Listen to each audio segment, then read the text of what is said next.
आज हम एक कंट्रोवर्शियल लीला रामायण के उसको सॉल्व करने की कोशिश करेंगे। मैक्सिमम जो अक्ल के अंधे लोग होते हैं, जो सिर्फ सीरियल देखते हैं, कभी रामचरितमानस नहीं पढ़े, कभी रामायण नहीं पढ़ा, वाल्मीकि रामायण, तो हमेशा श्री राम जी को एलिगेशंस लगाते हैं अपने पत्नी के प्रति अविश्वास दिखाने के लिए। देखो भाई, खुद भगवान है, उनको पता है सीता जी शुद्ध है, पवित्र हैं, तब भी उनके ऊपर शंका ले लिया। कैसे श्री राम है, कैसे भगवान है, कैसे लोग हैं वह। तो ये लोग क्या है, यहाँ से कम है। तो उन्होंने कभी भी किताब पढ़ी नहीं है और पढ़ना भी नहीं चाहते, उनकी बुद्धि भी नहीं है पढ़ने की। तो ऐसे बहुत से लोग शंका लगाते हैं, आक्षेप करते हैं, श्री राम जी को निंदा करते हैं कि ऐसा पति हमको बिल्कुल नहीं चाहिए भाई, जो हमेशा डाउट लेता है। तो इसी लीला को ये ऐसा क्यों हुआ था, ऐसा श्री राम जी ने क्यों किया, इसको हम आज एड्रेस करेंगे। सबको लीला पता है कि धोबी अपने पत्नी को गालियां दे रहा था क्योंकि वो अपवित्र थी, जिसके वजह से धोबी ने बोला मैं श्री राम थोड़ी ना हूँ जो अपवित्र पत्नी होकर भी उसको स्वीकार कर ले। तो ये जब सुना श्री राम जी ने, तो उन्होंने वनवास को भेज दिया सीता जी को। ये सुन करके मैक्सिमम लोग देखो ये भगवान होकर के कैसे काम करते हैं, देखो ये भगवान होकर कैसे काम करते हैं, ऐसा पति मुझे चाहिए नहीं। आपको मिलेगा नहीं, आपको मिलेगा भी नहीं। आप तो उतने भी लायक नहीं है कि आपको रावण जैसा भाई भी मिले। रावण में बहुत ज्यादा श्रेष्ठ था, आप तो उससे भी बहुत ज्यादा नीचे हैं। आपको श्री राम पति भी नहीं मिलेंगे, रावण भाई भी नहीं मिलेगा, वो तो कंपल्सरी होगा ही नहीं। लेकिन आपके मन में जो ये डाउट्स हैं, बहुत सारे लोगों के मन में जो ये डाउट्स हैं, इसको हम सॉल्व करते हैं।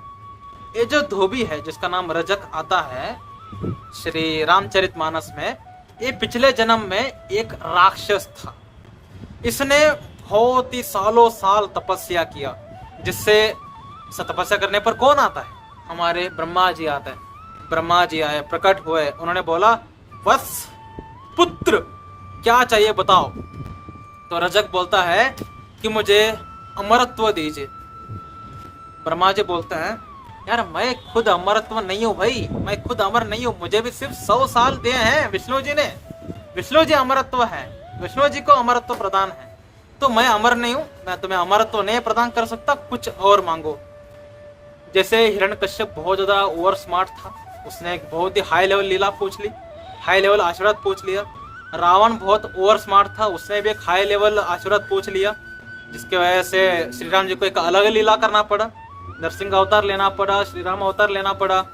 तो इस धोबी ने भी कुछ अलग ही पूछ लिया। उसने क्या पूछा, जब विष्णु जी और लक्ष्मी दोनों अलग होंगे उस वक्त मुझे मौत मिले। क्योंकि ये राक्षस जो है जानता है सूरज और चांद दोनों एक तरफ आ सकते हैं, धरती और आकाश दोनों पचक सकते हैं, पानी और आग दोनों मिक्स हो सकते हैं, लेकिन कभी भी श्रीमान यानी श्री राम और सीता अलग नहीं हो सकते। कभी विष्णु और उनकी पत्नी लक्ष्मी अलग नहीं हो सकते, कृष्ण लक्ष्मी कभी अलग नहीं हो सकते, कृष्ण राधा कभी अलग नहीं हो सकते। तो अगर अलग नहीं होंगे तो हम कभी मरेंगे ही नहीं। तो यही राक्षस जो है अयोध्या में ये बन के आया था, कौन, धोबी बन के। तो इसको मारने के लिए श्री राम जी ने अपने दिल के ऊपर पत्थर रख करके सीता जी को अपने से अलग किया। आप ही सोचो, जो व्यक्ति सबसे ज्यादा एक व्यक्ति को प्रेम करता है, उसको त्यागने में उसको कितना ज्यादा दर्द हुआ होगा।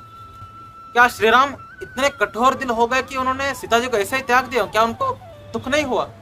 बहुत ज्यादा दुख हुआ था। लेकिन उन्होंने ऐसा क्यों किया?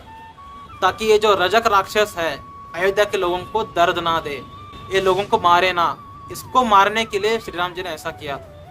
आपने कभी रामायण पढ़ा नहीं? आपने कभी रामायण कभी सुना नहीं अच्छे लोगों से? सीरियल पढ़ा? सीरियल में तो ये डिटेल में बताया नहीं, तो आपको सिर्फ एलिगेशन लगाना है श्री राम जी को। रजक मरा बाद में जाके, अगर आप पढ़ेंगे तो रजक मरा है, लेकिन क्योंकि आपने कभी पढ़ा नहीं, आपने कभी सही व्यक्ति सुना नहीं, तो आप एलिगेशन लगाते हैं। और ऐसा कहा जाता है कि जब व्यक्ति विष्णु जी के प्रति गलत आक्षेप लगाता है, एलिगेशंस लगाता है, वैष्णव अपराध करता है, तो उसको नरक प्राप्ति होती है। तो आपने एलिगेशंस लगाया, अपने आप बचाओ। कैसे बचाओगे? श्री राम जी को माफी मांगो, जिसके प्रति अपराध किया है उसको माफी मांग लो, वो माफ कर देंगे तो आप बच जाओगे भाई। अपने आप को बचाओ, अहंकार में मत गिरो, ईगो में मत गिरो कि मैंने कुछ अलग ही ध्यान लिया। नहीं भाई, सच को पढ़ो, सच को जानो, रामायण पढ़ो, तब जाके आपको पता चलेगा कि इनसाइड लीलाज क्या होता है। ठीक है, चलते हैं अगले वीडियो में। जय श्री राम।